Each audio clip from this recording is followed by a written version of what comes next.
Hi, I'm Jimmy. In this video, we're looking at my personal bullpen of stocks. Basically, a list of stocks that I'm interested in buying or at least interested in monitoring to see if a good entry price comes about. I apologize for this distraction here. It turns out I broke my collarbone the other day playing hockey. And yeah, sorry about that.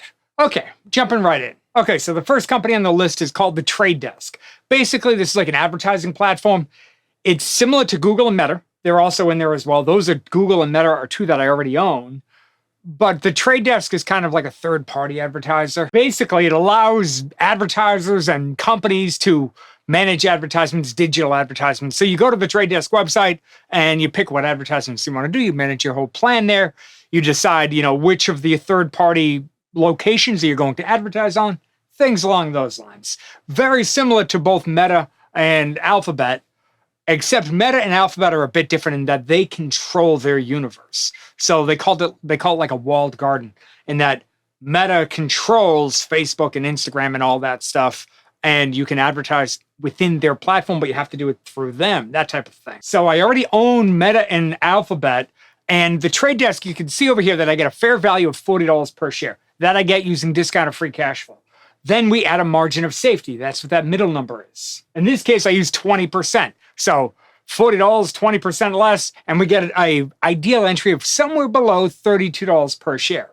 Now, I will point out that some of these stocks are already below their ideal entry, and I'm watching them, and some of them are getting close. I got one that's real interesting that I want to touch up my research on.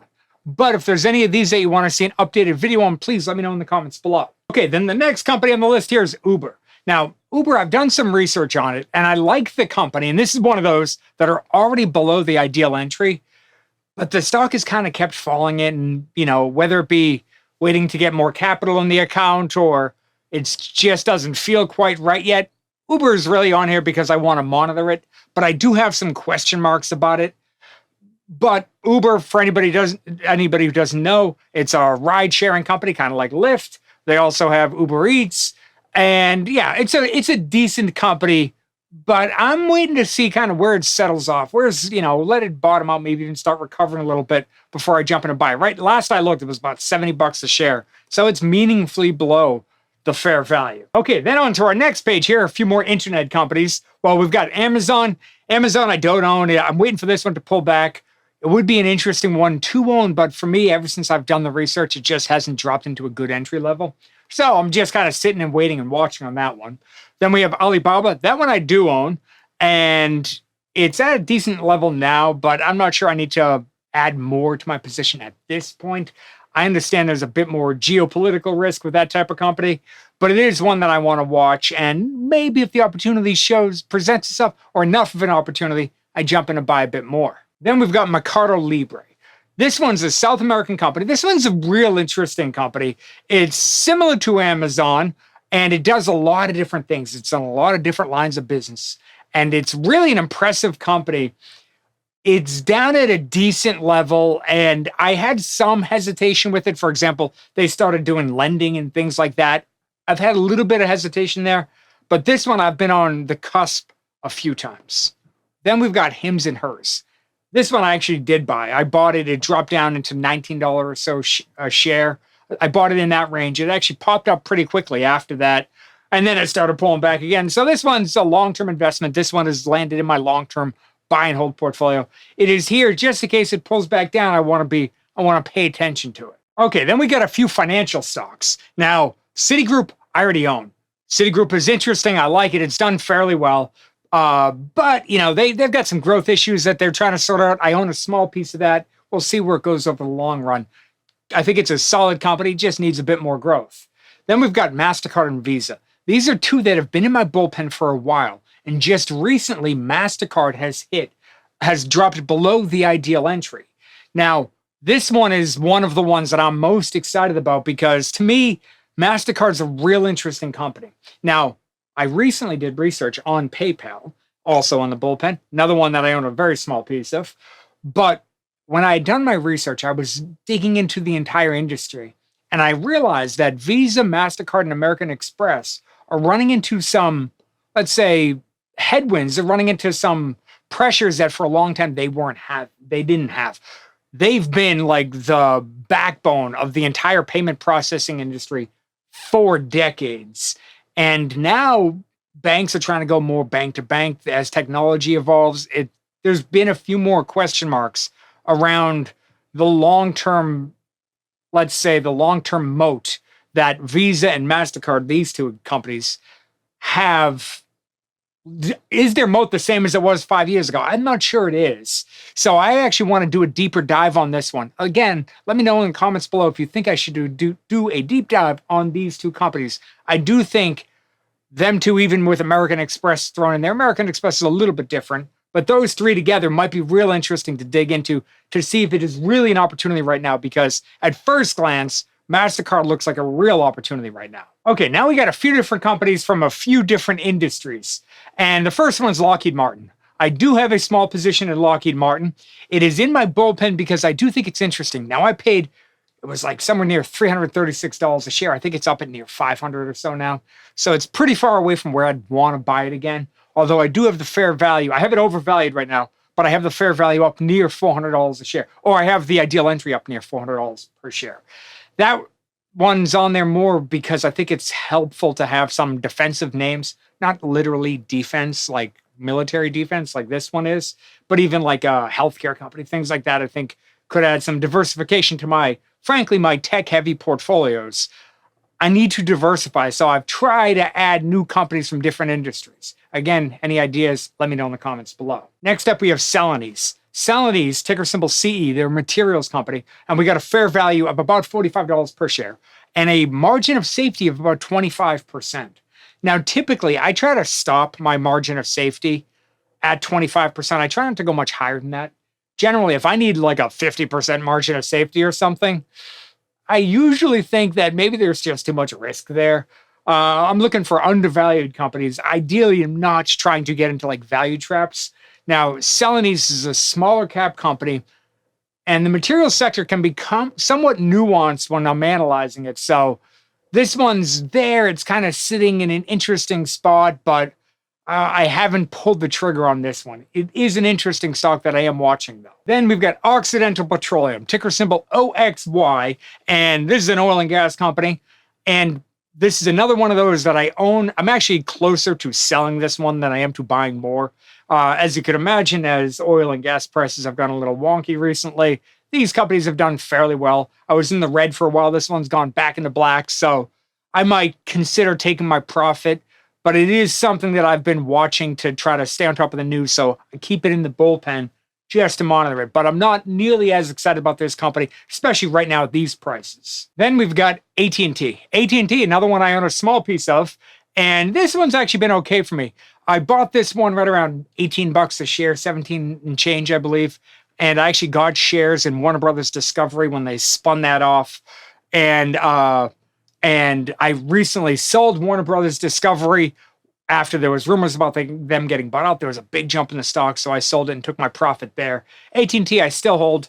It pays a dividend. It's doing its thing. It's not a terribly sexy company, but it is an interesting company from a long-term buy and hold standpoint. Again, that's the reason it's in my bullpen, just to make sure I watch it closely. Then we've got AutoZone. AutoZone's an interesting one. This company I can never seem to get down near its fair value. This is a great company, even from a defensive standpoint, in that if we go into a recession, AutoZone tends to do fairly well. So their stock, although volatile, their stock has done fairly well. I don't own any of those shares, but it is one that I'm watching that I think would be interesting. Then we have Lowe's and Home Depot. Now, Lowe's, I think there's a better chance that hits the fair value. I haven't gotten quite to the ideal entry yet, but both of them are interesting companies. Again, they've run into some headwinds. They ran into some headwinds with COVID, but then they came out of that pretty strong. I think both of those companies could be interesting long-term investments. If you got these at a good price, great job, because these are two stocks, much like Visa and MasterCard, that I would love to own at the right price. And we've got Ulta Beauty. I'm a big fan of this company. I did research on this one. It's a typical retail company, sells a lot of makeup, things like that. And I'm a fan of the company. I like what they do. I bought this company, I think around $390, $400, something like that. I want to say it's at 460, something like that. So this is a fairly interesting company. Could be a great long-term buy and hold. I already own this one. I plan on maybe adding more if it would have pulled back to a good price, but they've showed solid growth, solid profit margins. I think they could be a fairly good company that I'd love to add a bit more to if it does pull back a bit. Then we've got ASML. ASML is a company I already own in my high-quality portfolio. This is a great company. Super valuable, I feel like they have a very big moat. They have a solid moat for the entire industry. They make the machines that make semiconductors, essentially. And I actually bought this company when it was back at like $700 a share. And it's at like $1,700 a share right now. So this has been one of the main drivers of my portfolio. I have a decent sized position. It is in the bullpen because if it ever happens to get back to an ideal entry price, that would be great, but it's pretty far off from there now. Then we have Intel. Intel has gone absolutely crazy. I no longer own Intel. I sold it a while back. Although if it did get back to its ideal entry price, I'd be curious to update my research on it at least. Anybody who's been watching Intel's over like $100 a share last I saw. And yeah, it's pretty far away from there now, but it is a company that I've done a lot of research on in the past. I've done videos on them and on them in the past. So this is one that I think could be an interesting one if it gets back to a good price. Then we have NVIDIA and Apple. I don't own NVIDIA. I do own Apple. Apple I have at about $140 something per share. And NVIDIA, I've actually done a lot of research on NVIDIA recently. And yes, they've gone nuts from a stock price perspective, but in their defense, their revenue and profit and free cash flow, everything has gone nuts. I mean, they've done outrageously well. They've clearly been a major beneficiary of everything happening with AI and all that stuff. So I can't take anything away from them. So it seems that company deserves everything that has happened to the stock. It's well deserved. This isn't just another hype company with them.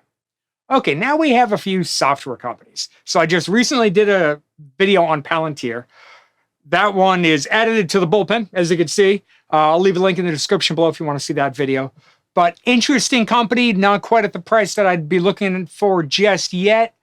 But it is an interesting company from a software perspective. I think their software position is a bit more defensible than some other software companies out there, like Adobe. Adobe is one of those. I have a small piece in Adobe. I do think it's an interesting company. I do think that what is happening with AI is both a threat and they can be a beneficiary of it. So I do think that there's added risk there, but the stock's been absolutely killed because of it. So this could be an interesting one if we're willing to take the risk that is surely sitting with Adobe that's maybe not sitting with a company like NVIDIA. And we've got CRM. I own a small position in CRM. And this is one of those, again, I think that it's a decent company. It's similar to Adobe in that they are certainly exposed to what AI threatens them with, but they could also utilize AI and make their products even better. So I think that although they don't have as big of a moat as they once had, I do think that there is potential for this company in the long run. Then we have Microsoft. Microsoft's one of my favorite companies. I own Microsoft. I've owned it for a while. And this one's in here because if it does get to a good fair value level, I'd love to jump in and buy a bit more of this. Then we've got Disney. Now, Disney I've owned for a while, and the stock's actually it's been far more underwhelming than I would have expected. They appear to have lost a bit of their, let's say, their reputation. And because of that, it's made the stock a bit riskier. I am still watching and I'm still holding my shares to see where it all shakes out. I do think that they have a big enough of a brand that they could recover it over the long run. But if this is one of those companies, we got to be willing to sit and wait for the long haul. Then Warner Brothers Discovery, already mentioned that one. Warner Brothers Discovery, I got shares when I got AT&T. The stock is actually kind of high now because there's like buyout rumors and all that stuff. Looks like that's going to happen. But I've been keeping an eye on it just in case, see how it goes, see how it shakes out from here. We have CVS. Now, CVS is an interesting one. When CVS first merged with Aetna, I thought that it was a great combination. I feel like they haven't fully utilized or fully capitalized those synergies there. They've tried it somewhat, but I do think it could have been done better. I do have a small piece in CVS, and it's one of those that I'm watching to see if it gets better as time goes on. But for now, I'm just leaving it in the bullpen to see where it goes. Then we've got Doximity. Doximity is an interesting company. So it's kind of like a messaging app. It's kind of like a LinkedIn type of app, but for doctors, for the medical industry. And a friend of mine is a doctor, and I was playing with his account, and the amount of things you could do, everything from videos to job applications to reaching out to people, other doctors, things like it's actually an impressive app. It's a very niche app.